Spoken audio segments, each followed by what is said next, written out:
आपको पता है ये चीज 500 में है, लेकिन आप उसको देख लिए कि उसको उसको पसंद आ गई वो चीज, कि वो कुछ भी करेगा लास्ट में तो ले ही लेगा। 10 मिनट माथाकूट कर ली आपके साथ, दुकानदार के साथ, बाद में बोलेगा कोई बात नहीं दे दो साथ। मोबाइल के साथ सिम कार्ड जैसे कनेक्ट होती है ना, मोबाइल में सिम कार्ड नहीं है तो मोबाइल कुछ काम करेंगे, ऐसे कह सकते, तो वैसे ही ये कनेक्टेड होती है। नमस्कार, जय हिंद दोस्तों। आज के इस वीडियो में हम जानेंगे चीज की मांग को प्रभावित करने वाले कारकों के बारे में। जो मांग है उसकी डेफिनेशन है कोई निश्चित समय और कीमत में ग्राहक की वस्तु खरीदने की इच्छा शक्ति और तैयारी, इसे हम मांग कह सकते हैं।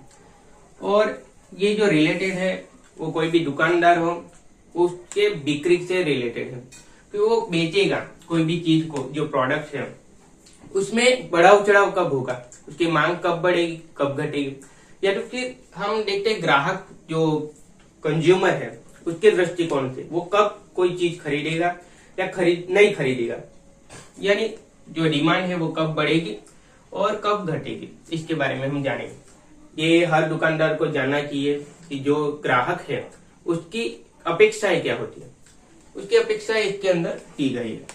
तो पहले हम जानते हैं चीज की कीमत। चीज की कीमत क्या, कि जब आपको पता है चीज की कीमत बढ़ जाती है, प्राइस बढ़ जाता है, तब उसकी जो डिमांड होती है वो कम हो जाती है, क्योंकि प्राइस और डिमांड के बीच में व्यस्त संबंध है, उल्टा संबंध है, ऐसा भी कह सकते हैं। जब प्राइस बढ़ती है डिमांड घट जाती है, और जब प्राइस घट जाती है तब डिमांड बढ़ जाती है। तो ये प्राइस से रिलेटेड हो गया, कोई भी चीज है, वस्तु है, उसके प्राइस से रिलेटेड। उस प्राइस जो चीज है उसके अंदर दो चीजें आएंगी, एक वैकल्पिक चीज कि एक चीज के बदले में हम दूसरी चीज को यूज कर सकते हैं, जिसके लिए हम एग्जाम्पल के लिए लिए था कल कि जो लाइट था उसकी जगह हम मोमबत्ती यूज कर सकते हैं। आज की नींबू है, नींबू उसे कुछ चीजों में हम यूज कर सकते हैं। जब नींबू की प्राइस बढ़ जाए तो इमरजेंसी में तो यूज कर सकते कहीं से भी 1-2 लाके, लेकिन जब 200-300 रुपए किलो हो जाए तो क्या हो, तो विनेगर का यूज कर सकते हैं हम, विनेगर का कुछ चीजों में। लेकिन अभी नींबू पानी बनाना हो तो विनेगर तो नहीं डाल सकते ना, तो उस कंडीशन में हम 1 तो नींबू ला ही सकते हैं। तो ये हो गया वैकल्पिक चीज। अब पूरक चीज एक दूसरे चीजों से कनेक्टेड होती है। इसको आप ऐसे समझिए, मोबाइल के साथ सिम कार्ड जैसे कनेक्ट होती है ना, मोबाइल में सिम कार्ड नहीं है तो मोबाइल कुछ काम करेंगे, ऐसे कह सकते हैं। तो वैसे ही ये कनेक्टेड होती है, मोबाइल, सिम कार्ड, और दूसरा बाइक के साथ ले लिया, बाइक, कार, गाड़ी कुछ भी हो गया, उसके साथ पेट्रोल जैसे कनेक्टेड होता है। तो अगर पेट्रोल की कीमत बढ़ जाए, बाइक की कीमत बढ़ जाए, तो ये कनेक्टेड है, जिसकी वजह से दोनों में कीमत बढ़ेगी। और आपको पता है कीमत बढ़ने की वजह से जो मांग होती है वो घट जाती है, डिमांड घट जाता है। वैसे ही इसकी कीमत जब नीचे आ जाएगी तो इसकी जो डिमांड है वो बढ़ जाएगी, क्योंकि वो पूरक एक दूसरे चीज से कनेक्टेड है। तो ये तो बात हो गई चीजों की कीमत की। अब व्यक्ति का कौशल्य एवं चयन, पसंद, वो किसी चीज को पसंद कर लेगा, किसी ऑब्जेक्ट को। अगर टी शर्ट लेने गया मार्केट में, उसे कोई टी शर्ट पसंद आ गई कि अब यही टी शर्ट लेना है, कुछ भी कर लो, ये नहीं तो वो, लेकिन यही टी शर्ट लेना है। और ऐसा देखा भी जाता है, जो फैशन होती है, जो फैशन बदलती रहती है।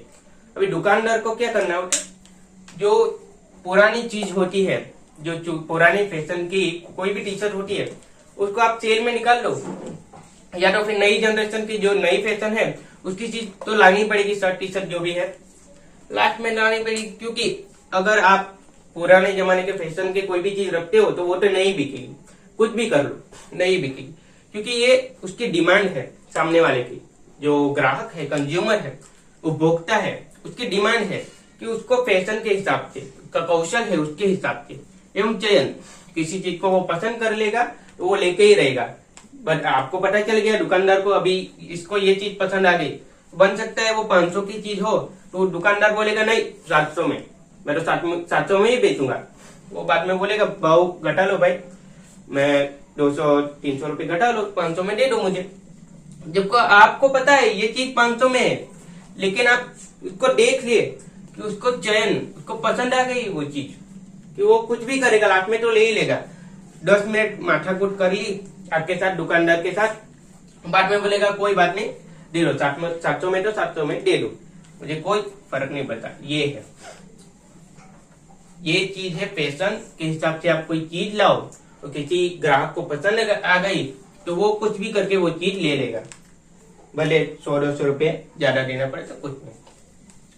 इसके अंदर ऐसे भी कह सकते हैं, कोई बच्चे हो वो मार्केट में जाए कुछ खिलौना की मांग करे तो खिलौना वाला समझ जाता है कि अब तो ये तो लेगा ही, कुछ भी करके तो दिलाएंगे उसके मम्मी पापा, उसके लिए वो भाव भी बढ़ा देता है और भाव घटाता भी नहीं है। लेना होता लो, नहीं तो अगले बहुत सारे हैं कंज्यूमर। और ये टॉपिक हो गया व्यक्ति का कौशल एवं चयन का। अब व्यक्ति की आय, देखिए आय है और डिमांड उसके साथ सीधा संबंध है। जब आपके जो पर्स है उसके अंदर पैसे ही नहीं रहेंगे तो आप खरीदी कैसे करेंगे? इसके लिए आय, इनकम की बात की है। जब आपके पास 5,000 हो, बन सकता है 1,000-2,000 की खरीदी कर सको, बाकी के पैसे सेविंग भी करने पड़ते हैं ना की वजह से। तो आपकी आय भी इसमें मैटर करती है कि आय ज्यादा होगी तो डिमांड ज्यादा होगी, और आय कम होगी तो डिमांड भी कम हो जाएगी। जिसे हम कह सकते हैं व्यक्ति की जो आय है उसके साथ उसका सीधा संबंध है, उसका जो इनकम है उसके साथ सीधा संबंध है। इसके बाद आएगा भविष्य की कीमत का अनुमान। आपको पता चल गया कि भविष्य में कोई चीज है, ले लेते तेल है, तिरुपति का तेल की कोई भी कंपनी का तेल, उसका जो रेट है, भाव है, दाम है, वो बनने वाला है 150 होने वाला है, और अभी चल रहा है 120।